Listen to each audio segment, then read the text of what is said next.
L'onda di piena è salita velocemente in un'ora nel pomeriggio di domenica. La discesa è lentissima. Via Molini a Trambacche di Veggiano è chiusa al traffico.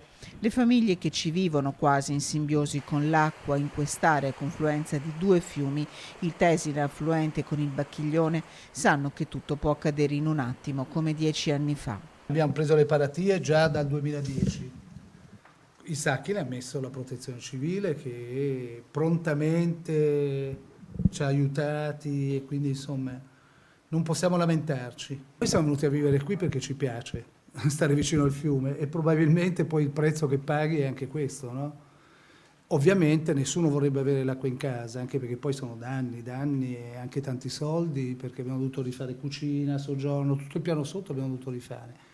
Nel 2010 questa famiglia ebbe 1 metro d'acqua in casa. I sacchi di sabbia per ora hanno contenuto la piena, altri 1000 sono pronti per essere posizionati, ma le piogge attese per le prossime ore fanno paura. È ripreso a piovere puntualmente come da previsioni, il Bacchiglione si sta man mano espandendo nell'area golenale, questa strada è stata interrotta dall'acqua.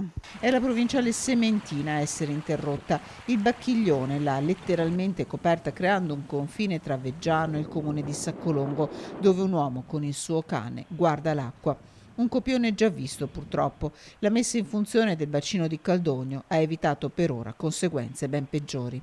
E molto probabilmente qui l'acqua non è salita ulteriormente, forse proprio per l'apertura di questo bacino. Quindi credo un'opera importante dalle quali avremo importanti risultati. Intanto in via Molini sarà una nuova notte di veglia.